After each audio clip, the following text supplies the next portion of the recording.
Salut les crafters, on se retrouve pour une nouvelle vidéo. On va pas parler de l'heure mais d'un outil bien pratique quand on craft, c'est-à-dire le tour de séchage. Donc il sert à avoir des leurres constamment en rotation pendant que le vernis sèche pendant plusieurs jours. En craftant depuis un certain moment, j'ai eu l'occasion d'en réaliser un certain nombre. Mon premier tour de séchage était un cadre qui était mis en rotation par une boule à facettes. Je devais avoir tout au plus 3 à 4 emplacements. Celui que vous avez sous les yeux est celui qui me servait encore il y a quelques mois, donc je l'ai utilisé de très nombreuses années. Il a évolué.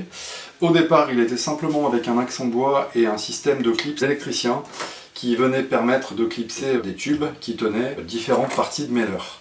Donc ça, c'était déjà très polyvalent parce qu'on pouvait et planter dans des jerks par exemple, et avec ce système, un collier de serrage métallique compresser les anneaux sur les leurres qui n'étaient pas munis de pitons à visser.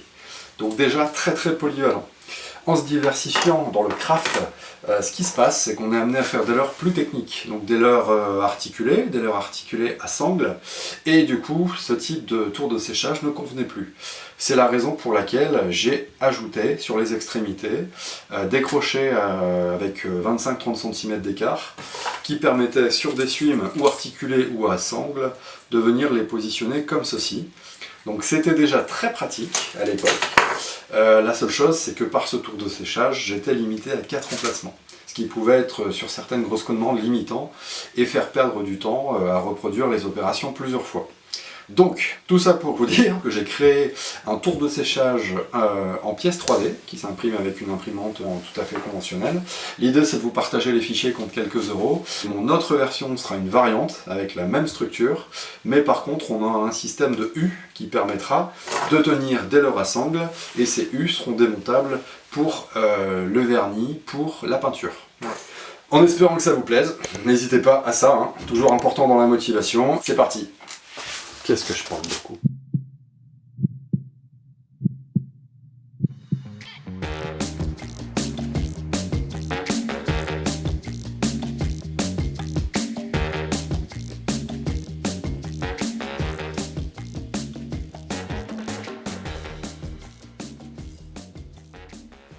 Pour réaliser le tour de séchage, vous aurez en plus des pièces imprimées en 3D, besoin de matériel complémentaire. Des potences, donc le pied simple, le pied qui supportera le moteur, la pièce de raccord axe moteur, le support de moteur, le moteur, élément qui n'apparaît pas ici et qui sera essentiel, le transformateur, 2 barres en inox diamètre 10 mm sur une longueur de 50 cm, et l'axe principal du tour qui sera lui en 8 mm de diamètre sur une longueur de 60 cm. Des vis M3 en 20 mm de long et 16 mm de long, des clips à tube qui se trouvent facilement au rayon électricité, un morceau de papier à poncer, des clips d'assemblage en électricité type Wago, des roulements à billes, diamètre 8 mm intérieur, de la super glue. Vous aurez aussi besoin pour le tour de séchage des 3 parties qui vont composer l'axe principal. J'ai déjà assemblé dessus les clips à tube. L'entre-axe de ces pièces est prévu en 10 mm. Si vous souhaitez utiliser un axe plus gros, j'ai pour cette raison créé des cales de compensation pour éviter du jeu avec un axe de 8 mm. Concernant le moteur, si vous utilisez un moteur qui n'a pas exactement les mêmes hauteurs, vous pourrez déjà avoir des trous de réglage en plus de cales de compensation que j'ai prévues en 1 et 2 mm d'épaisseur. Une prise et un interrupteur simple que vous pouvez récupérer d'une vieille lampe ou acheter neuf. J'ai prévu 4 patins antidérapants qui viendront se fixer en dessous des pieds, donc sur un diamètre de 16 mm. Et d'un point de vue outil, une visseuse, un tournevis avec les embouts adaptés à la visserie et une pince à dénuder pour la partie câblage.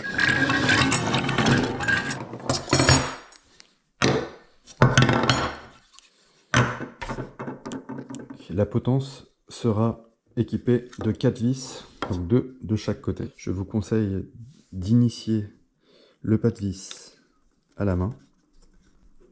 Vous poursuivez avec quelques tours de clé Allen. Et une fois que vous avez fait quelques tours, la clé à cliquer qui facilite largement la mise en œuvre. Le serrage se fera au moment de l'insertion de la barre.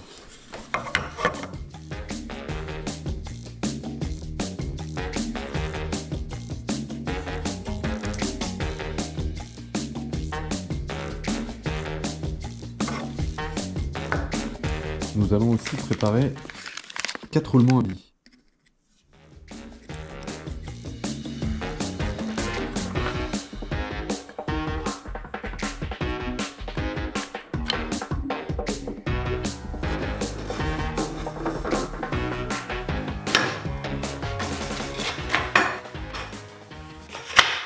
Sur chaque côté de la potence, vous avez une fenêtre qui est restée ouverte pour vous assurer que la barre métallique vient bien embuter jusqu'à ce repère.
Pour le fixer, j'ai positionné des vis plus longues, donc ici, ici et ici.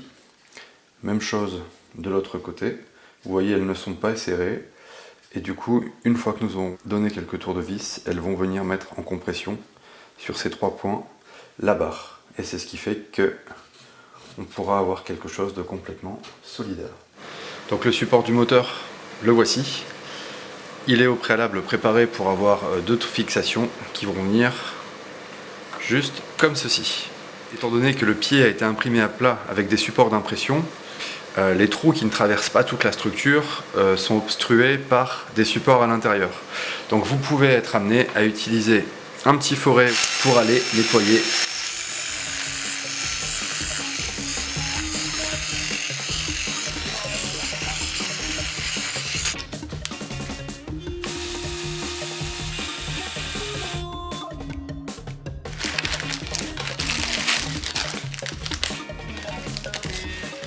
Donc dans la pièce, vous avez 2 encoches pour venir placer les écrous, une au-dessus et une en dessous.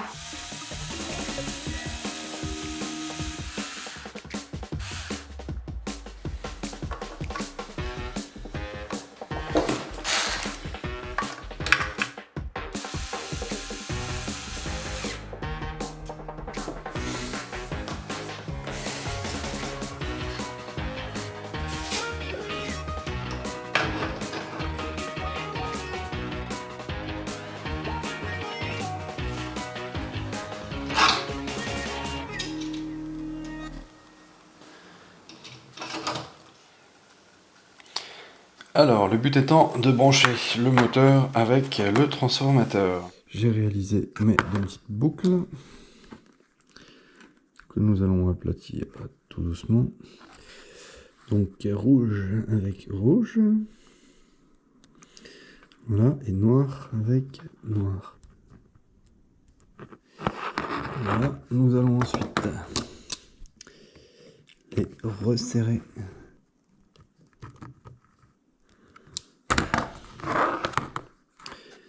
Comme ceci. 2 petits points de soudure pour fixer les 2 attaches, histoire d'avoir quelque chose de solide. J'ai pas du tout besoin de la tête, donc je la coupe.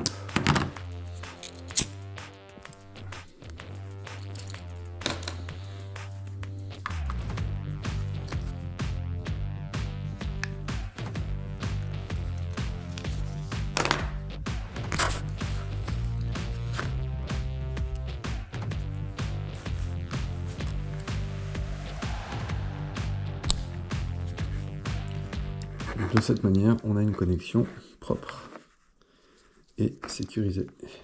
Voilà. L'intérêt surtout, c'est que ça reste démontable.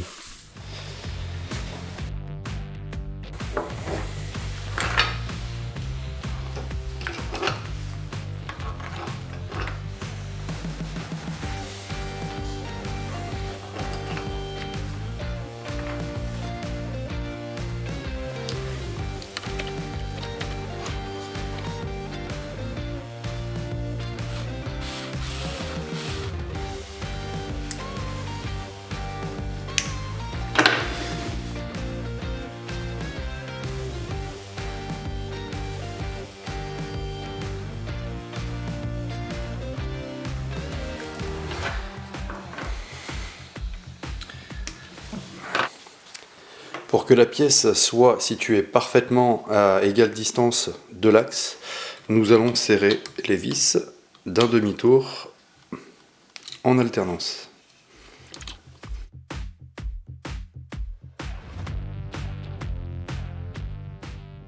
Nous allons répéter cette opération sur les 4 autres vis. Il ne me reste plus qu'à serrer la vis de la pièce d'entraînement qui est ici.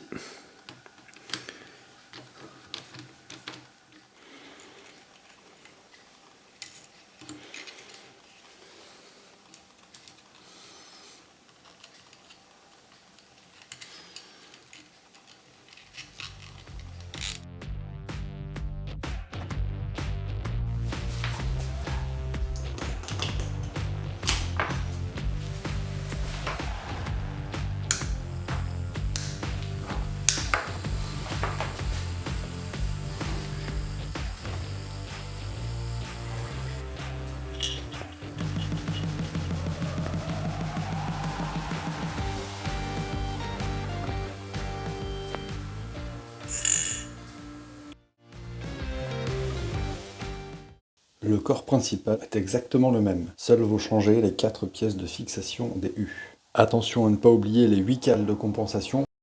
8 vis M3 de 20 mm de longueur serviront à fixer les pièces contre l'axe, avec la même méthode que la fixation des 3 pièces orange dans la première version.